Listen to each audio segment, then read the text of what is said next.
초대 주월, 그러니까 베트남이죠. 한국군 사령관을 지낸 최명신 예비역 중장이 11월 28일 서울 동작동 국립현충원 사병묘역에 안장이 됐습니다. 사실은 장군 묘역에 묻혀야 될 뿐인데 사랑하는 파월 장병 곁에 묻어달라고 하는 교인의 유지에 따라서 서울현충원 사병묘역에 안장이 된 것입니다. 건국사상 국군의 장성이 사병묘역에 묻힌 경우는 없었습니다. 처음입니다. 고인의 남다른 전회를 느낄 수 있습니다. 6.25 전쟁 때 소위로 참전을 했던 고인은 1961년 5.16 쿠데타에서 주도적으로 가담을 해서 박정희 전 대통령의 최측근으로 떠올랐습니다. 65년 8월부터 69년 5월까지 총탄과 포탄이 난무하는 전쟁에서 장병들과 함께 생사고락을 베트남에서 함께 했습니다. 하지만 그는 1972년 박 전 대통령이 장기 집권의 발판을 마련하기 위해서 단행한 유신체제에 반대하는 데 뜻을 굽히지를 않습니다. 최 장군은 이런 얘기를 했다고 합니다. 직언이죠. 각하, 이러다간 제명에 못 따라갔습니다. 그만하십시오. 목에 비수가 돌아와도 바른 말을 한다는 참된 군인 정신을 보여준 그분이었습니다. 훗날 이제 12.6 사태 소식을 듣고는 자신의 직언이 마음에 걸려서 단 한 잠을 잘 수 없었다 그럽니다. 고인의 따뜻한 품성을 읽을 수 있는 대목이기도 합니다. 주월 사령관으로 근무할 당시에 귀국할 때마다 베트남에서 전사한 그런 장병의 묘역을 찾아가서 오열하는 그런 장군의 모습을 보여줬습니다. 진정한 지휘관의 길이 무엇인가 하는 것을 깨우쳐준 거죠. 이런 삶을 유지했기 때문에 월남전의 영웅이 8평의 장군 묘역을 마다하고 1평인 사병 묘역에 안장된 것이 아닐까 생각을 합니다. 권호송 육군참모총장이 11월 28일 서울현충원에서 거행된 육군장에서 조사를 통해서 이런 얘기를 했습니다. 불멸의 군인, 영원한 지휘관, 시대의 거인이다. 이렇게 흠모하는, 참 거대한 사람이라고 하는 흠모하는 조금도 손색이 없는 그런 추모사를 하게 된 것이죠. 만약에 이 최명신 장군이 정치 군인의 길을 걸었다고 하면 대장 진급을 통해서만 탄탄대로였을 것입니다. 그렇지만 그는 역사와 민족 앞에 똑똑한 길을 선택하고 그 길이 진정한 국가와 군을 위해서 헌신하는 것이라고 그렇게 믿었기 때문이죠. 국가의 안위와 미래는 아랑곳하지 않고 이전 투구를 임살하는 정치권을 봅니다.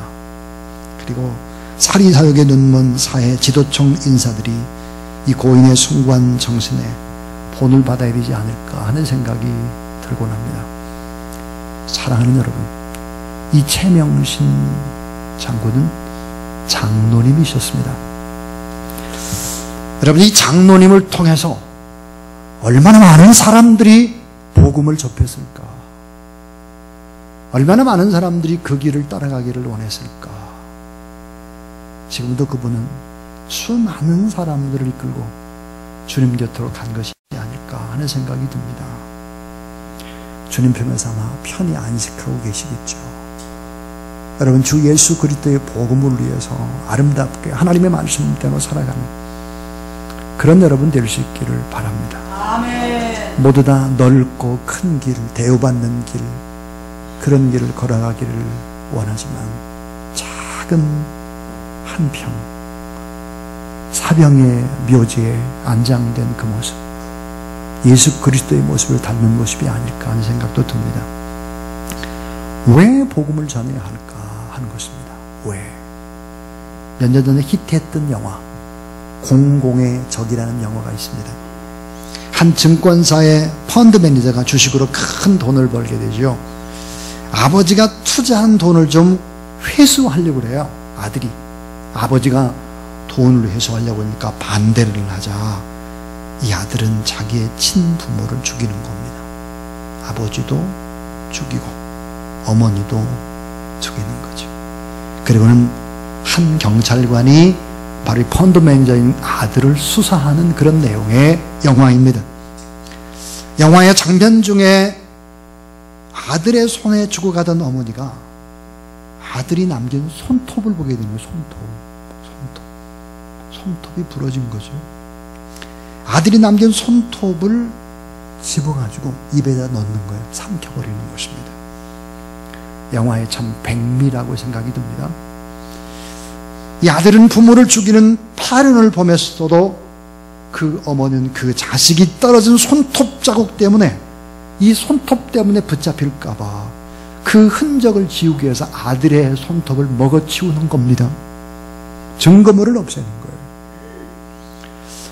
영화 감독은 간접적으로 자식들이 잘 되기를 바라는, 자기를 죽이는 그런 자식, 못된 자식, 페르나지만 그 페르나의 앞날을 걱정하는 어머니의 따뜻한 사랑을 그리고 있습니다. 그런데 성경은 이거보다 더 위대한 사랑을 표현합니다. 에스겔서 33장 11절에 보니까 내가 나의 삶을 두고 맹세하노니 나는 악인의 죽는 것을 기뻐하지 아니하고 악인이 그 길에서 돌이켜 떠나 사는 것을 기뻐하노라. 악인이 죽는 것을 기뻐하지 않다는 거예요. 마치 이 말씀의 의미가 뭡니까? 부모가 페륜의 아들이라고 할지라도 그 아들이 잘 되기를 바라고 그 아들의 손톱 때문에 이게 흠이 잡힐 것 같으니까 그거를 먹어치우는 거죠.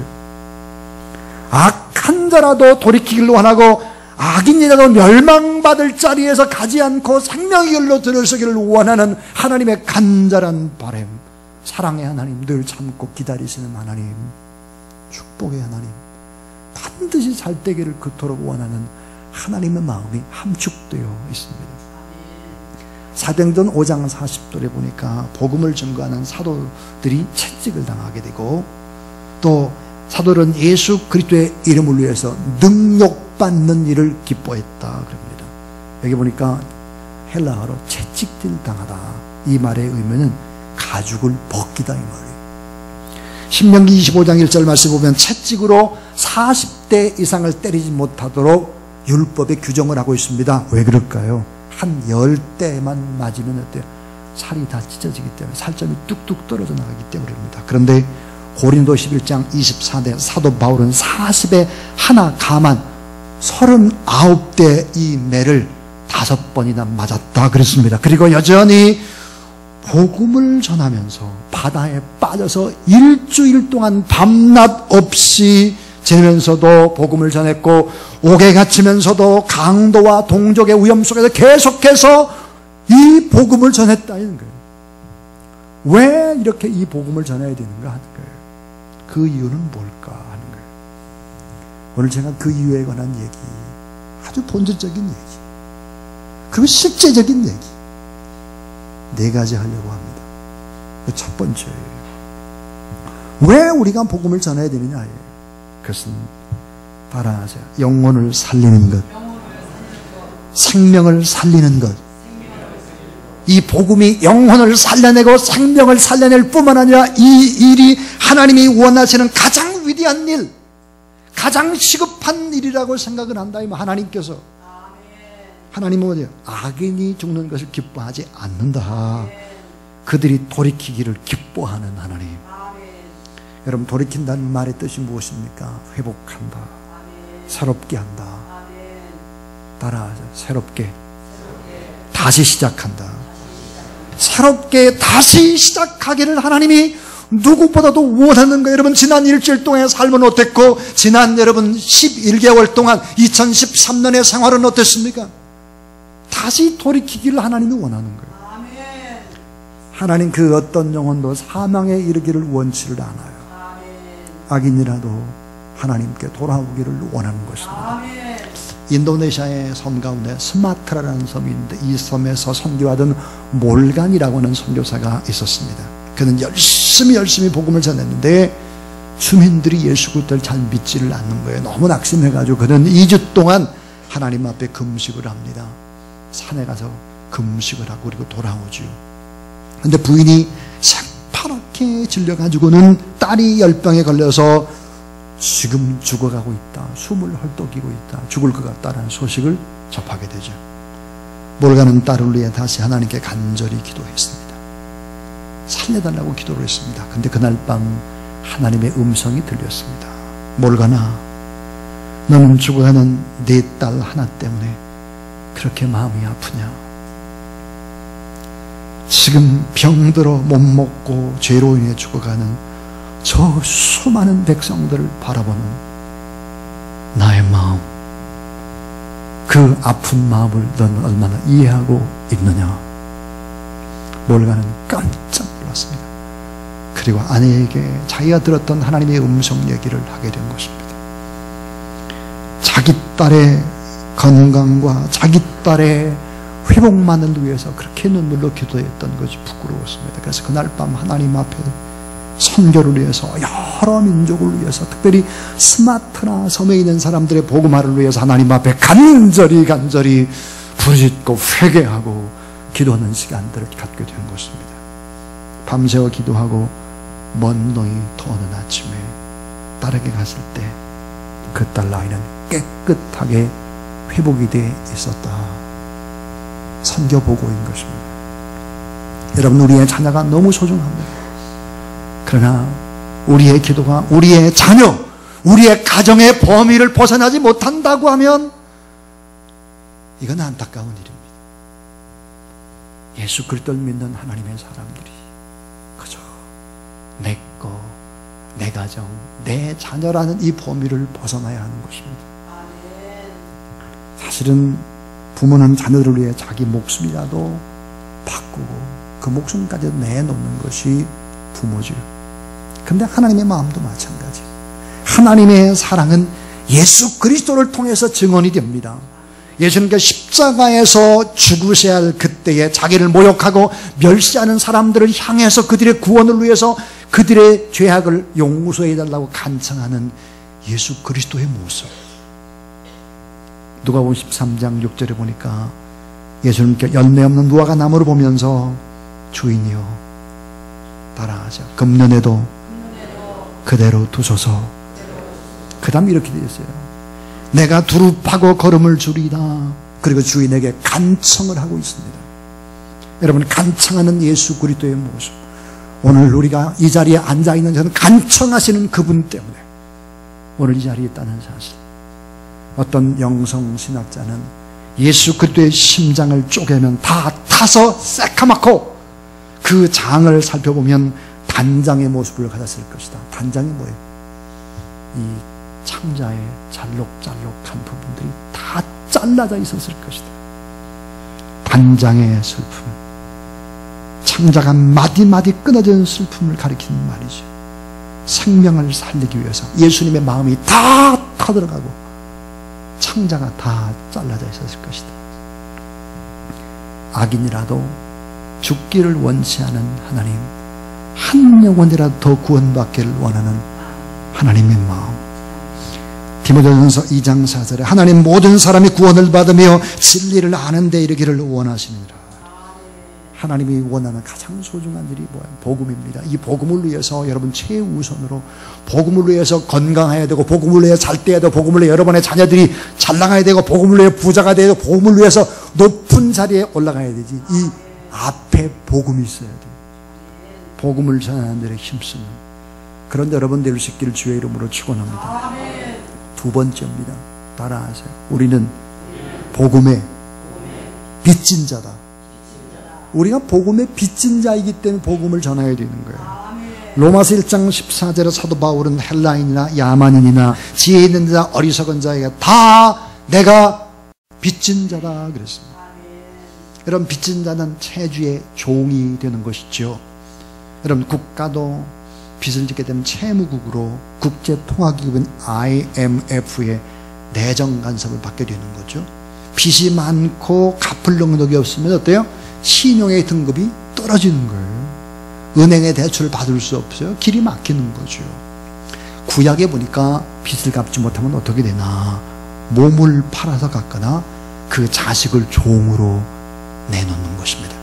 그래서 로마서 13장 8절에 보니까 이렇게 말하고 있어요. 따라하세요. 피차.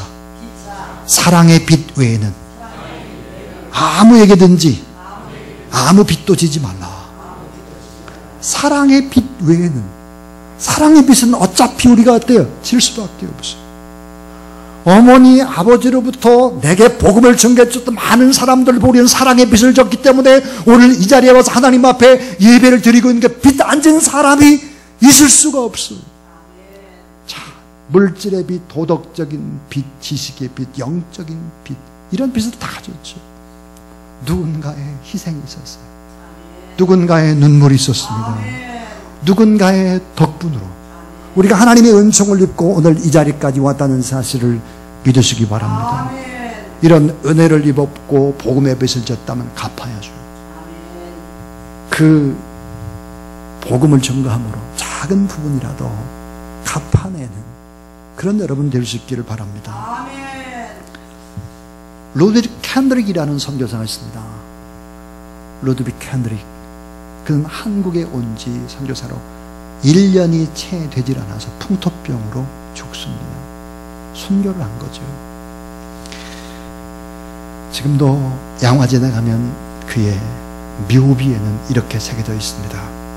내가 만약에 1000개의 목숨이 있다면 나는 사랑하는 조선 사람들을 위해서 1000개의 목숨을 다 바치고 싶다. 루드빅 캔드릭. 그는 1년도 되지 않아서 하나님 앞에 부름을 받았습니다. 근데 선교는 여기서 끝난 것이 아니에요. 루드빅 캔드릭을 파송했던 그 교회에서 사람을 계속 보낸 것입니다. 계속 27명을 더 보낸 것이죠. 우리는 이렇게 복음의 빚을 졌습니다. 우리는 복음의 빚진 자이기 때문에 복음을 전해서 이 빚을 갚아내는 저와 여러분, 우리 모두 될 수 있기를 바랍니다. 아멘. 오늘 제가 제일 강조하고 싶은 것이 세 번째입니다. 왜 복음을 전해야 되나? 따라하세요. 축복과 저주의 갈림길. 여러분, 축복과 저주의 갈림길이 바로 복음을 받아들이냐 받아들이지 않느냐라는 거예요. 몇 년 전에 타임지의 커버에 실렸던 이야기입니다. 스웨덴 북부에 있는 노르보텐이라는 지역이 있습니다. 이 지역은 옛부터 심한 흉작과 풍작의 반복으로 그 주민들이 기이하게 영양실조와 또 영양과잉을 반복적으로 이게 겪은 곳이 바로 이제 스웨덴 북부의 노르보텐입니다. 스웨덴의 한 과학자가 이 비그린이라는 사람이 어린 시절 이런 영양 섭취의 비정상적 이 롤러코스터를 겪은 사람들을 그 자손들과 함께 기록들을 쫙 보기 시작했어요. 근데 이 기록이 장장 1905년부터 시작을 했습니다. 기록을. 그래서 최근까지 기록을 다 살펴봤어요. 그러니까 100년 이상의 기록을 살핀 겁니다. 그리고 놀라운 보고를 했습니다. 어떤 보고일까? 어린 시절 영양 부족이나 과잉 같은 걸 번갈아 겪은 사람들의 자녀들뿐만 아니라 손자, 손녀들, 또 그런 것을 겪지 않은 사람들보다 수명이 적게는 10년 내지는 30년 정도 짧아진다는 걸 발견했습니다. 그러면서 이런 얘기를 하고 있습니다. 만약에 젊은 시절에 흡연을 한대, 흡연, 담배 피워요. 막 술을 막 먹어요.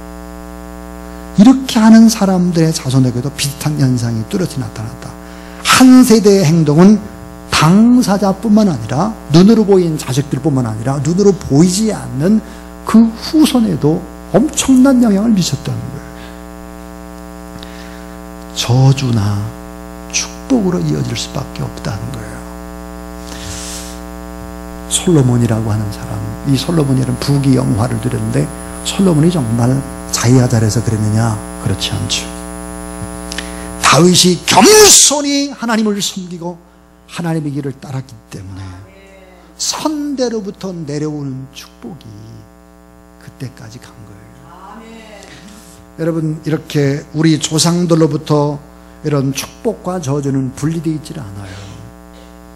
우리의 자손들 또 우리의 현재의 삶과 결코 분리되어 있지 않다는 사실들을 우리는 알아야 합니다. 우리가 하나님의 축복을 논할 때 우리는 이렇게 해요. 내가 직접적으로 땀 흘리고 열심히 일을 했기 때문에 내가 잘해가지고 축복을 받는다라고 생각을 합니다. 천만의 말씀. 그게 아니라는 거예요. 이 100년 넘게 연구한 연구 보고서는 그게 아니라는 거예요. 스웨덴에서 그 연구 결과는 지금 우리의 삶이 우리의 아들, 딸에게 미치는 거는 뭐 두말할 나이도 없지만 먼 훗날 태어나는 손자, 손녀 그 대대로 영향을 받게 된다는 사실을 믿으시기를 바랍니다. 그러므로 여러분 하나님 앞에 지금 예배드리는 이 모습은 고스란히 여러분의 자녀, 여러분의 후손들에게 그대로 밀려가는 그대로 미래에 그대로 미래 여러분의 신앙생활뿐만 아니라 여러분이 하는 모든 것들은 그대로 고스란히 다 전수된다고 생각을 해보세요.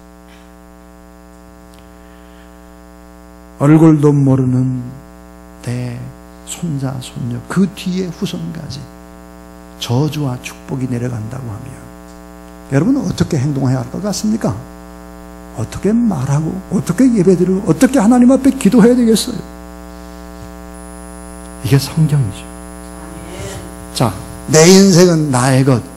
이게 얼마나 잘못된 말입니까? 어떻게 내 인생이 내 것이 내 것이 아니에요.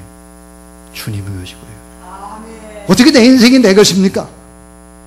내 아들, 딸, 자녀들의 것이에요. 어떻게 내 인생이 내 것이 아니에요. 손자, 손녀 그 후손까지 가는 거예요. 성경에 보니까 종종 제가 얘기하는 게 있죠.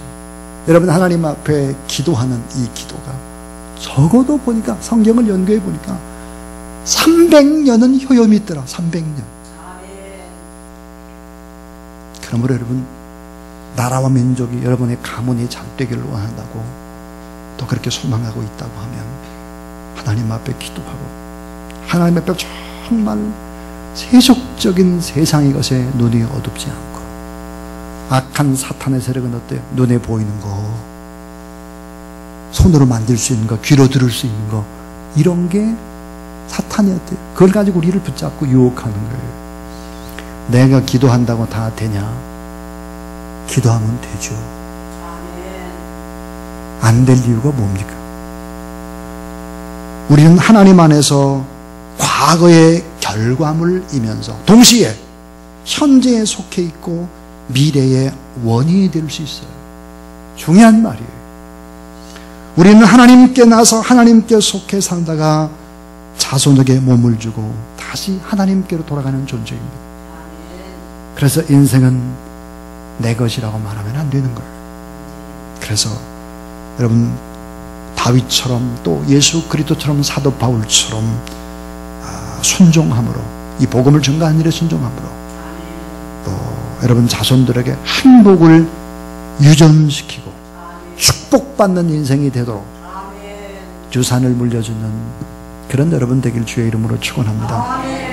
그래서 이 축복과 저주의 갈림길이 바로 복음이기 때문에 이 복음을 전해야 되는 거예요.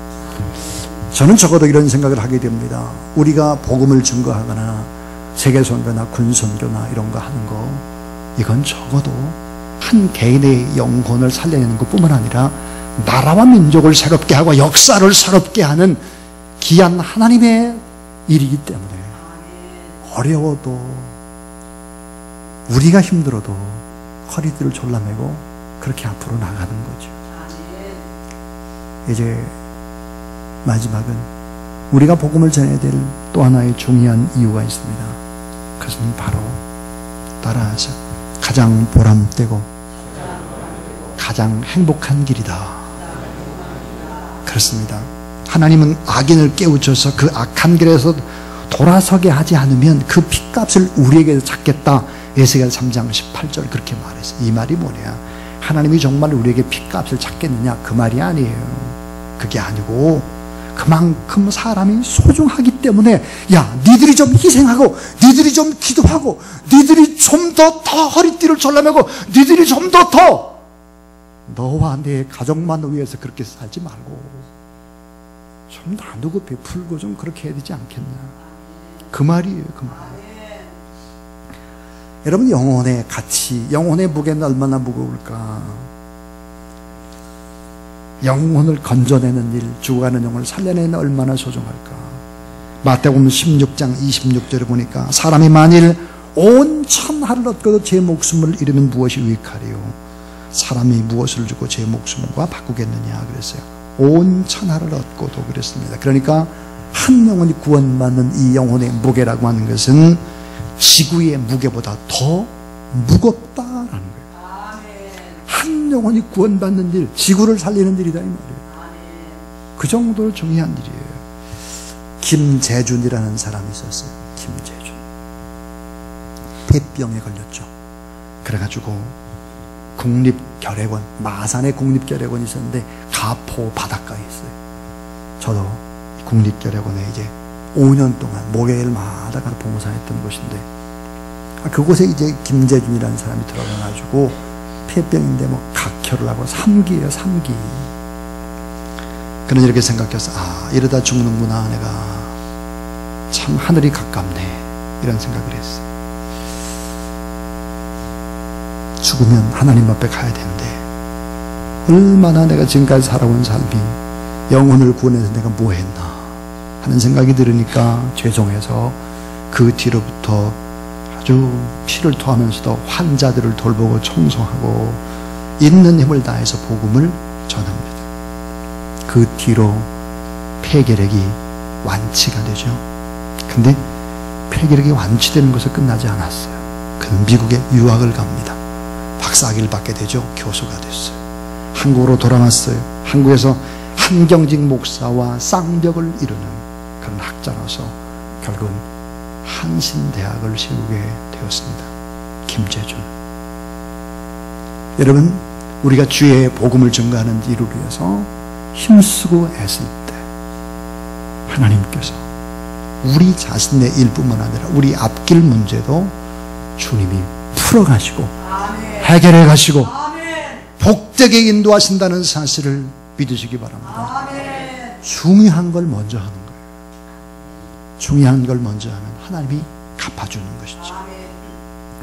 자, 전도, 복음을 전가하는 거, 이건 하나님이 원하는 가장 위대한 일이고, 우리가 복음의 빚진 자일 뿐만 아니라 또 축복이나 저주의 갈림길이 결국은 복음이기 때문이다.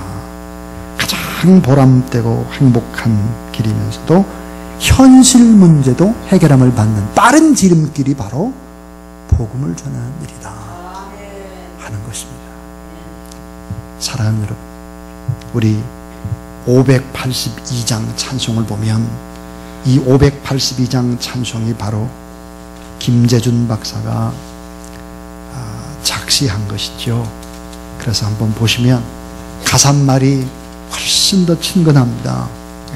그래서 우리 582장 어둠만 마음에 잠겨 역사에 어둠 찢었을 때 이 찬양을 하나님 앞에 드리면서 우리 성찬의 예식 하나님 앞에 진행하겠습니다.